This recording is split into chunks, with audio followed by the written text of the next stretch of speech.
Hey, it's Amanda. I am switching to a new bullet journal notebook right now because this one is full. So I was going to take you along the ride. It's pretty efficient how I do it, I think. So this video won't be very long at all. This is full. And when I say bullet journal, I'm referring to my 160 page insert of Tomoe River paper from Paper Penguin Company. So in the back of this, in addition to just standard like daily pages, bullet journal style, I also keep action categories, which is terminology derived from Getting Things Done, which I do recommend the book. I also really recommend checking out Brandy Michelle Plan's channel. These are basically just efficient to-do lists of things that don't need to be done immediately. It's a really short version, but this is my bullet journal. This is my bullet journal key, and how it fits into my bigger system is this. This is a standard size traveler's notebook from Vanderspec. It's called a Nomad. This is a custom layout that I designed. And in here I keep a few different inserts that I don't prefer to keep within my bullet journal for a variety of reasons, but I talked about it more a little bit in my last video up here. So I've got my month on 2 pages, I've got my tracker. In here is where my bullet journal sits on that string, and then I've got meal planner, also from Paper and Cats, and then I have a reference notebook that's just static information that hasn't changed for a few years, but I use it frequently enough for reference to keep it with me. And then I have those wrapped around a FlexiFix dashboard that I just cut in half actually, and then made the spine larger with packing tape. So that's how everything fits together.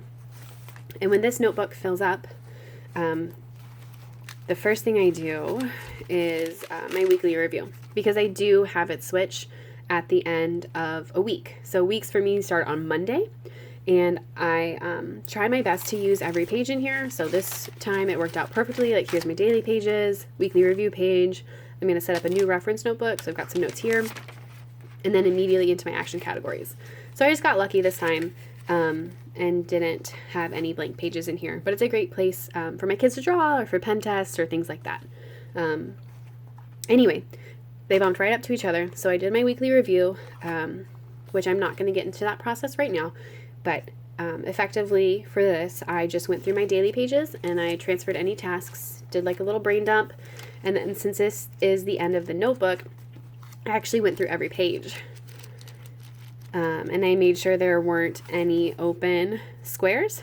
And then sometimes I also use the checklist stickers. So I know to look for those too. It's pretty quick. It doesn't really take long at all to do that. And then I have the peace of mind that it is indeed time to turn over to a new notebook. So I go through and do that. And about the time that I feel overwhelmed with all the things that I thought of, it's time to set this up. So I get into my new notebook and I set up my week just like I always do. And I start to transfer the events and schedule the tasks that I am able to. I will also, as I'm going through this, I create tabs of like important events or lists that I would need to reference in the future, so that when I store this, it will be quick to know what's inside.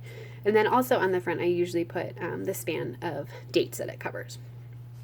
So weekly review, just an extra weekly review, and then I set up some tabs. And in the meantime, I've usually went ahead and set up my next week in my new journal. Again, it's just the 160 pages of Tomoe River paper dot grid from Paper Penguin. And I skip a page because it's just a lot of pressure to use that page. This notebook, I decided to do something a little bit different. I'm going to put, I think, some goals and some focuses for the season here. Since it usually takes me, on average, about 4 months to fill up a notebook, I thought it might be cool to have it per season. So this might work out as being my spring notebook, and then in the summer, I'll start a new one. I also left this page to add some of our family's routines in for this season. I used to do it a lot when my kids were younger because it gave me like a false sense of control for our lives. Just in terms of thinking about like mealtime and nap time. Obviously this doesn't happen just like this every day. It's just kind of the backbone. So set up the new pages and jump right in. And then I also want to transfer my action categories. So the first thing that I do is I go through my old action category, I don't know, like table of contents index right here. and I make sure that I want to keep all these categories the same, see if I want to combine anything. It used to be like 20 and I'm down to 10 now, which I'm much happier with. So I'll just put that in there, and then I count out my pages from the back of the notebook, and then I just start labeling them. So I've got all my labels in for my pages. I haven't transferred anything yet though. That's the step that I'm on. So I do end up carrying these both around for a couple days, but just a couple days, and then I'm done. And if you sat down and did it all in one sitting, I think that'd be totally reasonable. I just have kids and other things going on. So I put this away. Trying to think what I can show you. So I'll go through these action categories, and like there's post-it notes and stuff like that.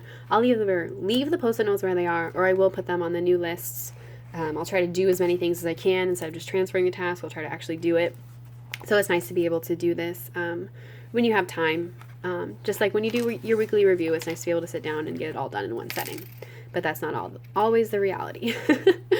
As I said, that's going to be a quick video because, you know, it's a mess for a day or two, but it is pretty efficient because of what I choose to keep separate from my bullet journal. If you have any questions at all, please let me know, and I'm sure I'll be back soon. Thanks for watching.